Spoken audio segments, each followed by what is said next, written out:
বড়দিন মানে cake, Christmas tree, Santa ক্লজের উপহার।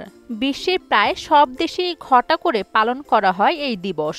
সব শহরের অলিগলি থেকে শুরু করে ছোট বড় রেস্তোরাঁ কিংবা ক্যাফে, শপিং মল সবই সেজে উঠেছে বড়দিনের জন্য। কয়েক সপ্তাহ আগে থেকেই শুরু হয়েছে বড়দিনের উৎসবের আমেজ। সুদবিহীন ব্যাংকিংয়ে আত্মশুদ্ধির পথ এনআরবিসি ব্যাংকের ইসলামিক ব্যাংকিং আল আমিন। অনেকেই মনে করেন এই রাতে সান্তা এসে উপহার রেখে যাবেন। হরিণের টানা স্লেজ গাড়ি চেপে সান্তা ক্লজ আসবে, পিঠে লাল রঙের বড় থলি। তিনি নাকি বাড়ি গিয়ে ছোটদের উপহার দিয়ে আসবেন, এমন গল্প প্রচলিত আছে। 24 তারিখ রাত 12টা বাজলেই লাল সাদা পোশাকে ঝোলায় ভর্তি করে উপহার নিয়ে হাজির হন সান্তা ক্লজ। জানেন কি, শুধু রূপকথার গল্পের চরিত্র নয়, সত্যিই পৃথিবীতে আছেন সান্তা। তাহলে কোথায় থাকেন তিনি, কোথায় তার বাড়ি? এমন প্রশ্ন সবার মনেই রয়েছে। যদি সত্যিই সান্তা দেখা পেতে চান তাহলে আপনাকে যেতে হবে ফিনল্যান্ড। হ্যাঁ, এখানেই থাকেন সান্তা।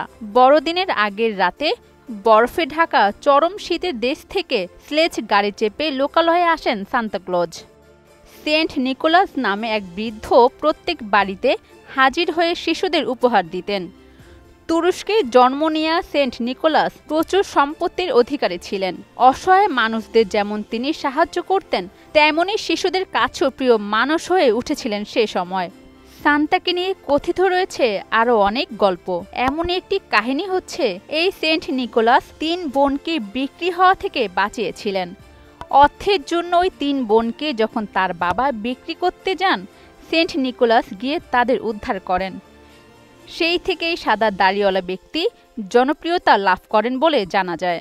পরবর্তীকালে সেন্ট নিকোলাসই সান্তা ক্লজ হিসেবে পরিচিতি পান সবার কাছে।